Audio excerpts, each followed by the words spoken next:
Tigers in Tiger Stadium, scrimmaging on Saturday. I listened to Brian Kelly's press conference afterward, and one of the things that stood out to me is just how much they are moving the parts on the offensive line.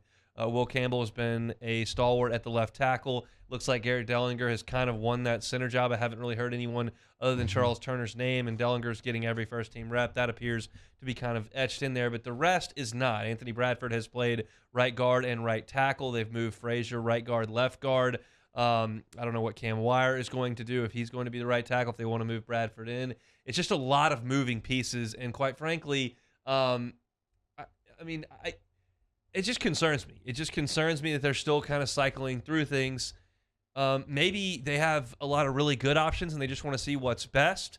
And in which case the line may be really, really good. It just a little bit concerning with as much moving as they're doing. Jacob and T-Bob this morning almost termed it as like they were given like hockey line shifts, like 3 guys running in at one time, shifting everybody around and just trying to figure it out. Still got 2 weeks before the first game, and there's a lot of time. And I'm glad that they're going through everything and getting all of the information and as much as they can. It just concerns me a little bit. Look, as long as we're not going Chinese bandits and getting platoon swaps with the offensive line, then we're not in trouble. But, yeah, I think they feel comfortable with certain guys, but I think they're trying to find the best combination of fives. And I think that's something that kind of ailed this team last season. And you saw Coach Davis, kind of mix and match this offensive line and try to figure out, which 5 are the best and which 5 can kind of work together. And you saw with the injuries last year, it was hard to find that consistent 5. So I think with injuries not kind of being the forefront right now, you got most of the guys that are going to be in that rotation healthy and practicing. So now just get those guys the reps. I think that's what you do fall camp for. Get those guys as many reps as possible. I don't think you have a gun to your head and have to pick a starting 5 right now.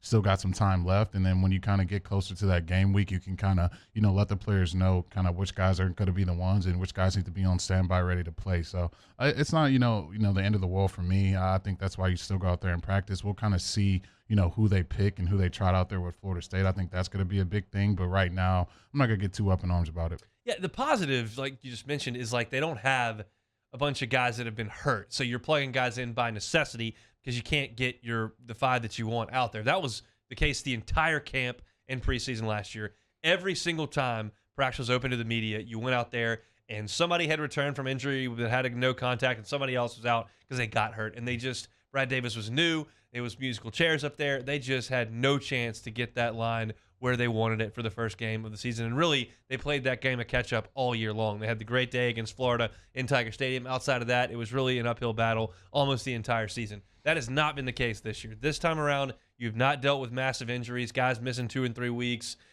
You've had the ability to put whoever you wanted out there in whatever type of order and whatever type of combination and give it a look. And so hopefully they can check the tape from this weekend scrimmage and kind of go through and determine what it is that they want it to look like. My question to you is, what do you think it's going to look like? I think the biggest domino first is, where does Bradford fit? And once Bradford fits, you kind of have an idea where everybody else is going to go, because you got Campbell at left tackle, you've got Dellinger at center, Bradford is either right tackle or right guard, and then you kind of fit things around him at that point, because you figure Bradford's going to start. I would be surprised if it's Frazier at right guard and Wire at right tackle and Bradford's out. But just a matter of, where do you think he ends up? Yeah, I think I feel more comfortable with him at guard. I think him on the tackle against some of these edge rushers he's going to see in the SEC, I don't know if I love that. But, you go out there and you get a look at Bradford, man. He fits the bill. He's a huge, huge kid, and he's very, very strong. And so I think that best fits inside. And I think you start Frazier on the outside. I think we've seen enough of Cam Wire. I think he's a great swing tackle to have. If something happens to your starting tackle, you can trot him out there. But I would love to see an offensive line with Campbell left tackle. I would go Shorts at left guard. Then I would go Dellinger center.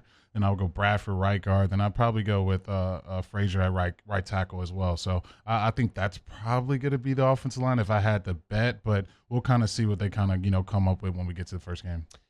Thanks so much for watching Hunt Hill on YouTube. Now do us a favor. Hit the red subscribe button below and throw us a like. See you next time.